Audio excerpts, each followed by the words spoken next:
Baik, bismillahirrohmanirrohim. Assalamualaikum warahmatullahi wabarakatuh. Alhamdulillahirobbilalamin.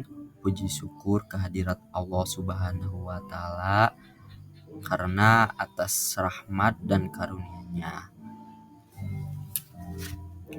Baik, di sini saya akan menjelaskan tentang akreditasi satuan PAUD. Langsung saja. Di sini ada ayat yang berbunyi Iza usnidal umru ila ghairi ahli fangtadiris sa'ah. Artinya, apabila suatu urusan diserahkan kepada yang bukan ahlinya, tunggulah kehancurannya.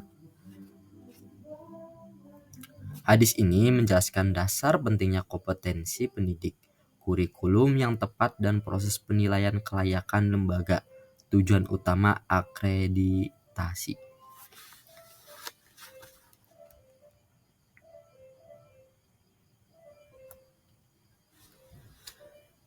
Selanjutnya ada pengertian akreditasi.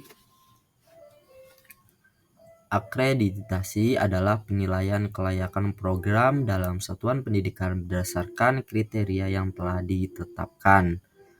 Bartley tahun 2024. Menurut Undang-Undang Sistem Pendidikan Nasional Bab 1 Pasal 1 Ayat 32, akreditasi merupakan proses penilaian terhadap kelayakan suatu program dalam satuan pendidikan berdasarkan kriteria yang telah ditentukan.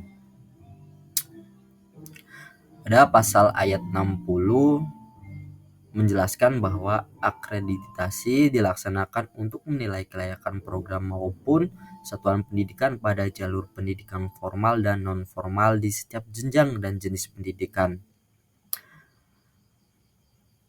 Ayat kedua menegaskan bahwa pelaksanaan akreditasi dilakukan oleh pemerintah atau lembaga mandiri yang memiliki kewenangan sebagai wujud akuntabilitas kepada publik. Melalui akreditasi, pemerintah memastikan bahwa mutu pendidikan telah memenuhi standar pelayanan minimal atau kriteria lain yang telah ditetapkan. Akreditasi merupakan salah satu bentuk tanggung jawab pemerintah untuk memastikan bahwa suatu satuan pendidikan layak dan aman untuk dipilih oleh masyarakat. Langkah ini penting agar masyarakat dapat menentukan lembaga pendidikan yang benar-benar berkualitas. Secara empiris, kondisi saat ini menunjukkan bahwa banyak lembaga PAUD yang mulai bergerak ke arah komersialisasi pendidikan dan lebih mengutamakan keuntungan. Bahkan beberapa di antaranya sudah tidak lagi mencerminkan nilai dan jati diri bangsa. Ada pula lembaga yang hanya berfokus pada kemampuan tertentu semata untuk memenuhi tuntutan pasar. Akreditasi berperan sebagai mekanisme yang efektif bagi pemerintah untuk menjamin bahwa layanan pendidikan yang tersedia di masyarakat memenuhi kriteria yang telah ditetapkan. Oleh karena itu, bagi satuan PAUD, akreditasi bukan bersifat sukarela, melainkan merupakan kewajiban. Hal ini penting agar masyarakat terlindungi dari penyelenggaraan pendidikan yang hanya berorientasi pada keuntungan semata. BAN PAUD dan PNF sebagai lembaga mandiri yang diberi kewenangan oleh pemerintah untuk melakukan akreditasi terhadap satuan PAUD dan PNF sejak 2019 terus melakukan penyempurnaan proses akreditasi. Perbaikan tersebut mencakup pengembangan instrumen akreditasi yang awalnya hanya menilai kepatuhan menjadi mampu menilai kinerja, peningkatan kompetensi asesor, pengembangan sistem aplikasi akreditasi termasuk penyediaan dashboard monitoring, serta penerapan mekanisme akreditasi yang melibatkan pemangku kepentingan lain untuk memastikan data pendidikan terintegrasi dan valid dalam satu data Indonesia. Semua langkah ini dilakukan guna mendukung pemerintah dalam menyediakan informasi bagi masyarakat agar dapat memilih layanan pendidikan anak usia dini yang berkualitas. Selanjutnya ada pentingnya akreditasi pada PAUD. Yang pertama, 1. Menjamin mutu dan kelayakan layanan PAUD. Menjamin mutu dan kelayakan layanan PAUD anak usia dini merupakan salah satu tujuan utama akreditasi. Hal ini bertujuan agar setiap lembaga PAUD mampu memberikan layanan pendidikan yang sesuai dengan standar kualitas yang telah ditetapkan pemerintah, baik dari segi kurikulum, pengelolaan, fasilitas, maupun kompetensi tenaga pendidik. Melalui proses akreditasi, satuan PAUD dievaluasi secara menyeluruh berdasarkan indikator dan kriteria yang mengacu pada standar nasional pendidikan. Dengan demikian, lembaga PAUD yang telah terakreditasi dapat dipastikan mampu menyelenggarakan pendidikan secara profesional, aman, dan berkualitas, sehingga anak-anak mendapat pengalaman belajar yang optimal. Selain itu, menjamin mutu dan kelayakan ini juga memberikan perlindungan bagi masyarakat, khususnya orang tua, agar dapat memilih lembaga PAUD yang benar-benar memenuhi standar pendidikan, bukan sekedar mengikuti tren atau hanya berorientasi pada keuntungan. Dengan demikian, akreditasi berfungsi sebagai mekanisme untuk meningkatkan kepercayaan masyarakat terhadap layanan PAUD dan mendukung perkembangan anak secara holistik, termasuk aspek kognitif, emosional, sosial, dan fisik. Yang kedua ada alat untuk peningkatan mutu secara berkelanjutan. Akreditasi tidak hanya berfungsi sebagai penilaian kelayakan satuan PAUD, tetapi juga menjadi alat strategis untuk meningkatkan mutu pendidikan secara berkelanjutan. Melalui proses akreditasi, lembaga PAUD memperoleh umpan balik yang komprehensif mengenai kekuatan dan kelemahan dalam penyelenggaraan pendidikan, mulai dari aspek manajemen, kurikulum, kompetensi pendidik, sarana prasarana, hingga keterlibatan orang tua dan masyarakat. Hasil akreditasi menjadi dasar bagi lembaga untuk merencanakan perbaikan secara sistematis dan berkesinambungan. Dengan demikian, akreditasi mendorong PAUD untuk terus mengevaluasi dan menyempurnakan proses belajar, mengajar, inovasi program, serta pelayanan kepada anak-anak. Pendekatan ini memastikan bahwa peningkatan kualitas pendidikan tidak berhenti pada satu titik, melainkan berlangsung secara konsisten, sehingga kualitas layanan PAUD selalu sesuai dengan standar nasional dan mampu memenuhi kebutuhan perkembangan anak secara optimal. Yang ketiga, meningkatkan kepercayaan masyarakat. Akreditasi PAUD berperan penting dalam membangun kepercayaan masyarakat terhadap kualitas layanan pendidikan yang diselenggarakan oleh suatu lembaga. Dengan adanya akreditasi, masyarakat terutama orang tua dapat mengetahui bahwa satuan PAUD telah memenuhi standar nasional pendidikan dan menjalankan praktik pendidikan yang profesional dan transparan. Kepercayaan ini tidak hanya penting untuk reputasi lembaga, tetapi juga mempengaruhi partisipasi orang tua dalam mendukung perkembangan anak secara optimal. Lembaga yang terakreditasi menunjukkan komitmen untuk menyediakan layanan pendidikan yang berkualitas, aman, dan sesuai dengan prinsip perkembangan anak, sehingga orang tua merasa yakin bahwa anak mereka mendapatkan pendidikan yang tepat dan bermanfaat. Selain itu, meningkatnya kepercayaan masyarakat dapat mendorong pertumbuhan lembaga PAUD yang sehat dan kompetitif, karena masyarakat cenderung memilih lembaga yang terbukti memenuhi standar kualitas pendidikan, bukan sekedar lembaga yang berorientasi pada keuntungan semata. Yang keempat, persyaratan program bantuan. Akreditasi PAUD menjadi salah satu syarat utama bagi lembaga untuk memperoleh program bantuan dari pemerintah maupun pihak lain. Lembaga yang telah terakreditasi dianggap telah memenuhi standar kualitas pendidikan yang ditetapkan, sehingga layak menerima dukungan berupa dana, fasilitas, pelatihan, atau program peningkatan kapasitas. Prasyarat ini penting agar bantuan yang diberikan tepat sasaran dan benar-benar mendukung peningkatan mutu pendidikan anak usia dini. Dengan adanya mekanisme akreditasi sebagai syarat, lembaga PAUD terdorong untuk meningkatkan kualitas manajemen, tenaga pendidik, dan proses pembelajaran agar memenuhi kriteria akreditasi. Hal ini tidak hanya mempermudah lembaga mendapatkan bantuan, tetapi juga memastikan setiap intervensi memiliki dampak positif bagi perkembangan anak dan peningkatan mutu pendidikan secara menyeluruh. Terakhir, penentuan batas penilaian minimum. Akreditasi PAUD juga berfungsi untuk menetapkan batas penilaian minimum yang harus dicapai oleh satuan pendidikan. Batas ini menjadi acuan standar kelayakan lembaga dalam menyelenggarakan layanan pendidikan anak usia dini.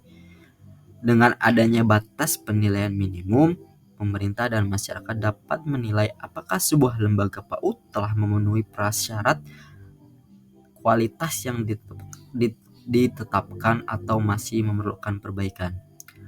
Penetapan standar ini membantu lembaga untuk mengetahui posisi kinerjanya secara objektif, sehingga dapat merencanakan perbaikan yang diperlukan.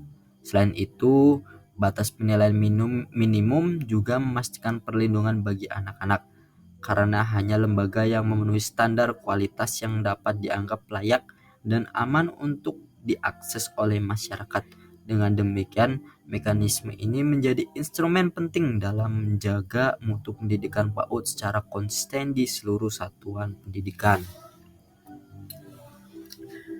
Dan selanjutnya ada instrumen akreditasi PAUD.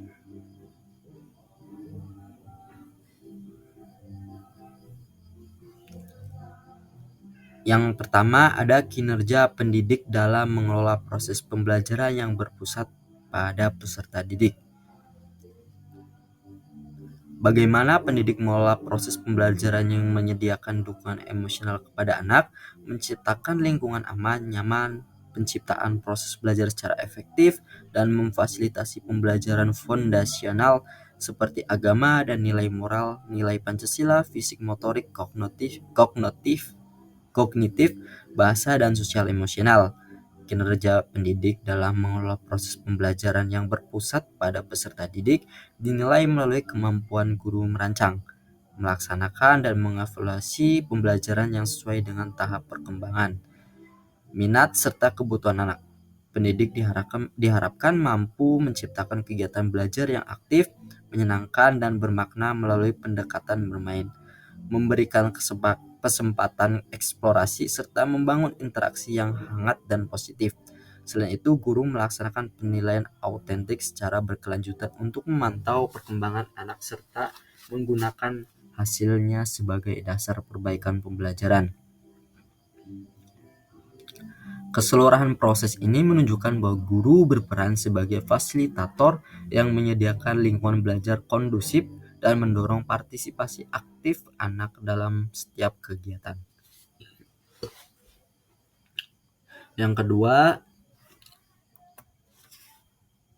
ada kepemimpinan kepala satuan pendidikan dalam pengelolaan satuan pendidikan. Menilai bagaimana evaluasi kinerja bagi pendidik dan tenaga kependidikan, layanan pembelajaran yang partisipatif dan kolaboratif, memastikan anggaran sesuai perencanaan, pengelolaan sarpras, dan penyelarasan kurikulum nasional. Kepemimpinan kepala satuan pendidikan dalam pengelolaan satuan pendidikan mencerminkan kemampuan kepala sekolah atau kepala lembaga PAUD dalam mengarahkan, mengoordinasikan, dan memastikan seluruh aspek penyelenggaraan pendidikan berjalan efektif dan sesuai standar. Kepala Satuan Pendidikan bertanggung jawab menetapkan visi misi, menggerakkan pendidik dan tenaga kependidikan, serta menciptakan budaya kerja yang kolaboratif dan berorientasi pada mutu layanan. Selain itu, ia mengelola administrasi, sarana prasarana, program pembelajaran, serta hubungan dengan orang tua dan masyarakat secara transparan dan profesional. Kepemimpinan yang baik ditunjukkan melalui pengambilan keputusan yang bijak, kemampuan mengatasi masalah, serta upaya berkelanjutan untuk meningkatkan kualitas pendidikan dan kesejahteraan seluruh warga satuan pendidikan. Yang terakhir, iklim lingkungan belajar. Menilai bagaimana membangun sikap positif terhadap peserta didik, pendidik, dan tenaga kependidikan. Menyediakan lingkungan belajar yang inklusif, aman secara psikis, dan lingkungan yang mendukung tumbuh kembang anak. Iklim lingkungan belajar adalah suasana fisik, sosial, dan emosional yang diciptakan dalam satuan pendidikan sehingga anak merasa aman, nyaman, dihargai, dan siap untuk belajar.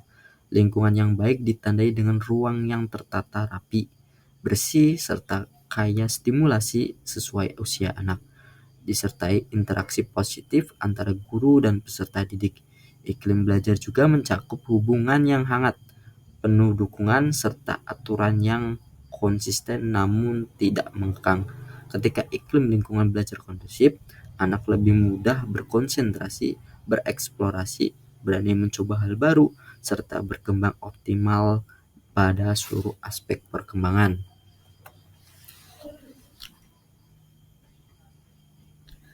Di sini ada banyak dokumen akreditasi PAUD. Yang pertama itu ada identifikasi lembaga. Apa itu identifikasi lembaga? Identifikasi lembaga mencakup surat izin setempat dan sejarah serta visi misi lembaga. Nah, identifikasi ini proses pengumpulan dan penyajian informasi dasar mengenai satuan PAUD untuk menggambarkan profil, kondisi, serta karakteristik umum lembaga. Informasi ini biasanya mencakup nama lembaga, alamat dan kontak, status kepemilikan, izin operasional, NPSN, jumlah pendidik dan tenaga kependidikan, jumlah peserta didik, struktur organisasi, serta jenis layanan yang diselenggarakan satuan pendidikan PAUD. Identifikasi lembaga berfungsi sebagai data awal yang memberi gambaran menyeluruh tentang keberadaan dan kelayakan satuan PAUD, serta menjadi dasar bagi proses penilaian mutu, perencanaan program, dan akreditasi. Yang kedua, ada kepemimpinan dan manajemen.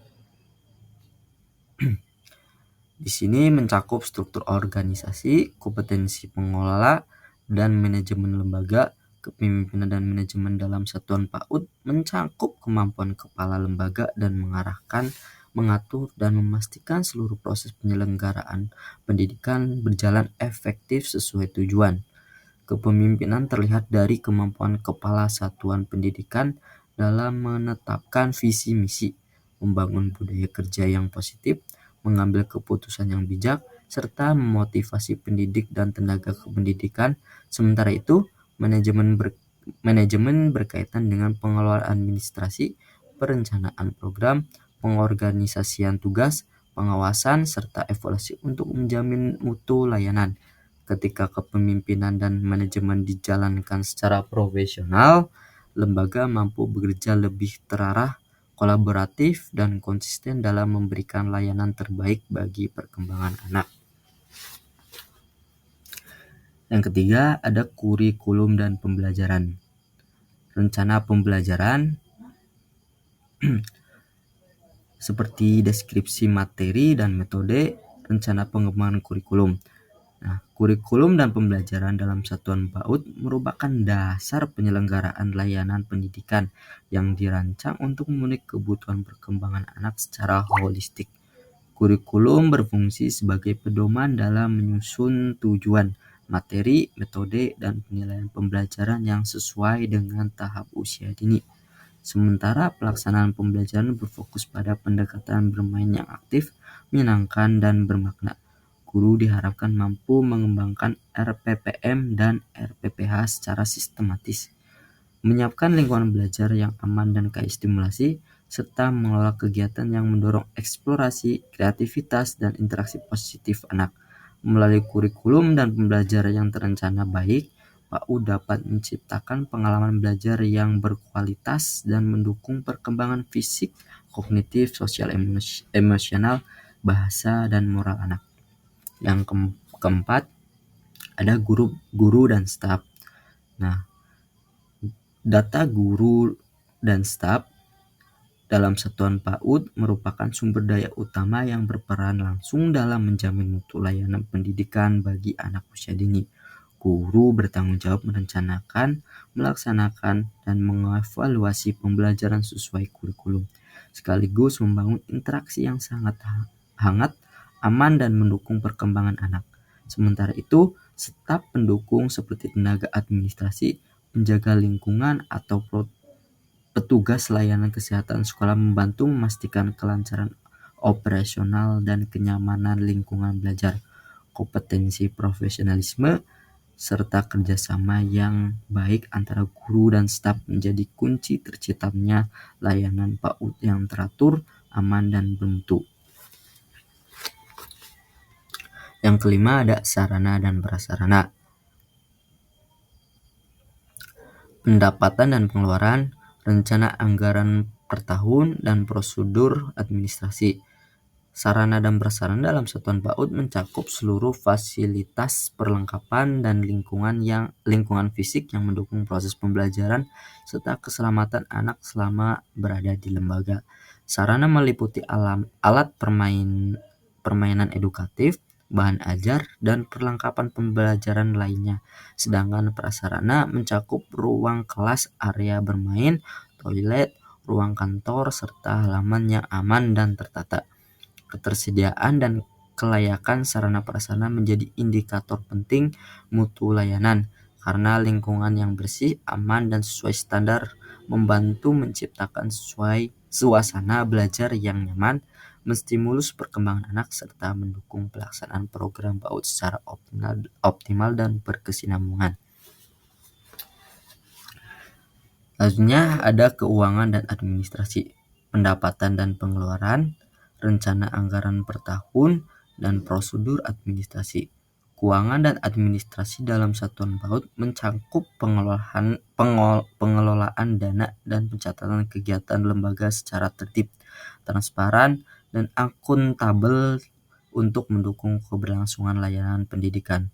Pengelolaan keuangan meliputi perencanaan anggaran, penggunaan dana sesuai prioritas program, pencatatan transaksi, serta pelaporan yang dapat dipertanggungjawabkan kepada pemangku kepentingan, termasuk orang tua dan pihak terkait.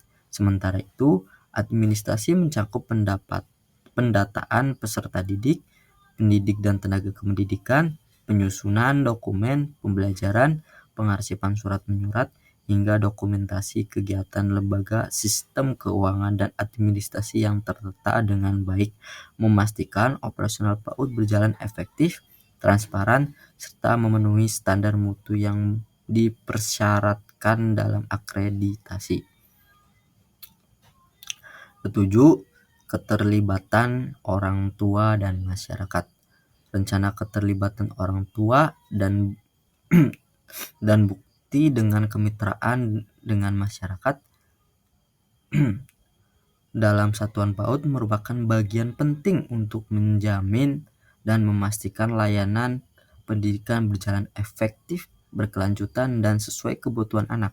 Orang tua berperan sebagai mitra utama sekolah dalam memberikan dukungan terhadap perkembangan anak melalui komunikasi rutin, partisipasi dalam kegiatan, pertemuan parenting, serta kerjasama dalam pemantauan perkembangan anak di rumah. Sementara itu, keterlibatan masyarakat mencakup dukungan dari tokoh lokal, lembaga kemasyarakatan, dunia usaha, maupun instansi pemerintah dalam bentuk kolaborasi program, pemanfaatan sumber daya, serta penguatan lingkungan belajar yang aman dan ramah anak. Ketika orang tua dan masyarakat terlibat secara aktif, satuan PAUD mampu menciptakan ekosistem pendidikan yang lebih kuat, inklusif, dan mendukung perkembangan anak secara menyeluruh. 9. Ada evaluasi dan peningkatan mutu. Di sini ada data prestasi siswa dan pengembangan staf, evaluasi dan peningkatan mutu dalam satuan PAUD. Ini merupakan proses berkelanjutan untuk menilai, memantau, dan meningkatkan kualitas layanan pendidikan sesuai standar yang ditetapkan. Evaluasi dilakukan melalui pengumpulan data tentang perencanaan, pelaksanaan pembelajaran, perkembangan anak, serta kinerja pendidik dan tenaga kependidikan. Hasil evaluasi kemudian dianalisis untuk mengidentifikasi kekuatan, kelemahan, dan kebutuhan perbaikan. Berdasarkan temuan tersebut, satuan PAUD menyusun rencana tindak lanjut berupa peningkatan kompetensi guru, perbaikan program pembelajaran, penguatan sarana prasarana, serta pengembangan manajemen lembaga. Proses ini memastikan mutu layanan terus meningkat secara sistematis sehingga satuan PAUD mampu memberikan pendidikan yang optimal, relevan, dan sesuai dengan kebutuhan perkembangan anak. Selanjutnya ada hukum dan regulasi. Kontak atau perjanjian dengan orang tua siswa, kebijakan perlindungan anak. Pada hukum dan regulasi dalam pendidikan satuan PAUD mencakup keseluruhan peraturan, kebijakan, dan ketentuan yang menjadi dasar penyelenggaraan layanan pendidikan anak usia dini agar berjalan sesuai standar nasional dan dapat dipertanggungjawabkan. Aspek ini meliputi kepatuhan terhadap peraturan pemerintah mengenai izin operasional, kurikulum, kualifikasi pendidik, rasio guru anak, standar sarana prasarana, serta pelaporan keuangan. Selain itu, lembaga juga harus memastikan bahwa seluruh kegiatan dan kebijakan internal termasuk perlindungan anak, keselamatan, dan tata tertib lembaga selaras dengan ketentuan hukum yang berlaku. Dengan mematuhi hukum dan regulasi tersebut, satuan PAUD dapat menjalankan layanan secara legal, aman, dan profesional sehingga kepercayaan orang tua serta masyarakat dapat terjaga. Terakhir ada dokumen lainnya. Dokumen untuk anak berkebutuhan khusus. Dalam akreditasi PAUD adalah sebagai bukti tambahan yang mendukung pelaksanaan program dan menunjukkan konsistensi mutu layanan di luar dokumen utama. Dokumen ini dapat berupa laporan kegiatan tahunan, notulen rapat dengan orang tua atau masyarakat, dokumentasi program khusus seperti inovasi pembelajaran, kegiatan ekstrakurikuler, kerjasama lembaga, sertifikat pelatihan guru, hingga foto-foto kegiatan yang menggambarkan implementasi program secara nyata. Kehadiran dokumen pendukung ini membantu asesor memperoleh gambaran lebih komprehensif tentang kinerja lembaga, kualitas layanan, serta komitmen satuan PAUD dalam menjalankan pendidikan yang sesuai standar dan kebutuhan perkembangan anak. Itu yang bisa saya jelaskan, dan kesimpulannya adalah akreditasi PAUD merupakan proses penting untuk menilai mutu layanan pendidikan anak usia dini secara menyeluruh, mulai dari kepemimpinan, kurikulum pembelajaran, penilaian sarana prasarana, hingga keterlibatan orang tua dan masyarakat. Melalui akreditasi, lembaga dapat mengetahui tingkat pencapaian standar nasional, kekuatan yang dimiliki, serta aspek yang masih perlu ditingkatkan. Hasil akreditasi juga menjadi dasar untuk memperbaiki manajemen, meningkatkan profesionalisme pendidik, serta memastikan bahwa anak memperoleh layanan yang aman, bermutu, dan sesuai tahap perkembangan. Begitu. Mungkin itu yang bisa saya jelaskan, yang saya bisa paparkan. Mohon maaf jika ada salah kata. Mohon maaf sebesar-besarnya. Sekian dari saya. Assalamualaikum warahmatullahi wabarakatuh.